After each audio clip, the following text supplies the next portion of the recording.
There, it's just...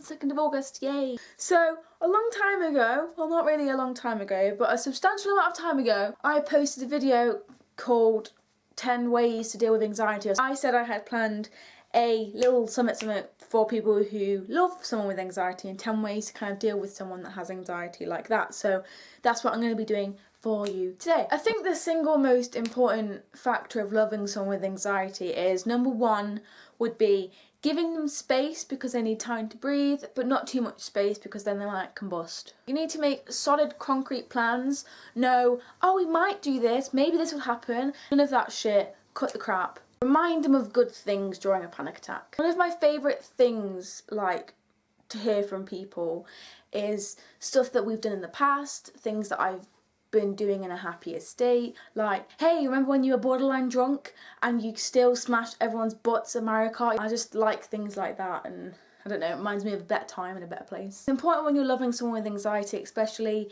if they're romantically attached to you, that you be specific and point out characteristics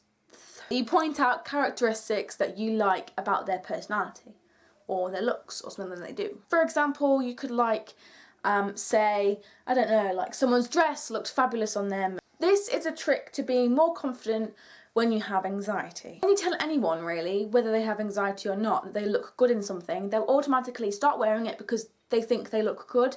And if you think you look good, then you're gonna feel good, and it just keeps your anxiety at lower levels. Help out when you are needed. If your loved one has social anxiety or is just genuinely sick of people, then they might ask you to order their food at a shop, or like pay for something or do something in public for them because of their anxiety. Please do it, and don't mock them and don't ask questions, because it will just make them feel stupid, and if you force them to do it, they're just going to feel uncomfortable and most likely have a panic attack, which is a thing that you want to avoid.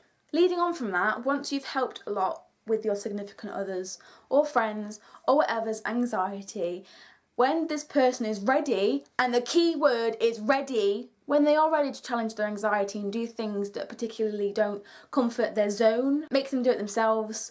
And just when they're ready, when you think that they are ready and you've talked about it and they are consciously ready to do this, not when you think it's appropriate or when they're having a panic attack and you're still forcing them to do it, that obviously means that they aren't ready. Research is so important. So many things online about anxiety, and I bet your local library is bursting with books about anxiety if you don't understand it. Getting to know your loved one's illness will kind of justify their actions and moods and the things that they do more, and you'll understand it more, and you'll just have a better understanding, and then you can approach their illness in a way that's appropriate. If someone with anxiety comes to you with a problem, don't disregard it as don't be silly. Please listen to them because their problems are valid and their opinions are valid. Please don't treat them any less because they have anxiety and they're likely to overthink.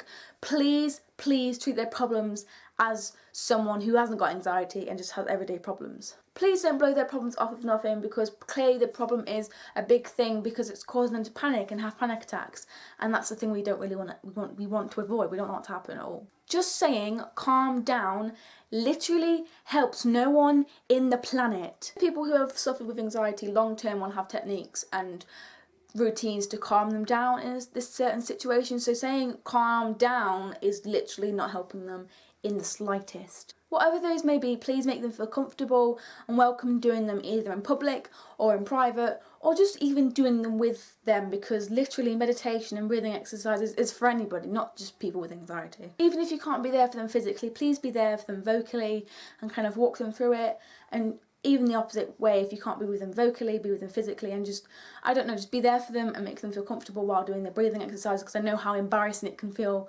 doing these in a really open space with public people watching you, and you're just like, okay, it's making me feel even more anxious, and no one was there to kind of like make me feel comfortable, so yeah, just make them feel comfortable in whatever they're doing. The final one would be give them massages. Yeah, that's all I'm going to say really. If you like this video or find it helpful, please give it a thumbs up, and I will see you tomorrow for the next video. 1, 4, 3, 5.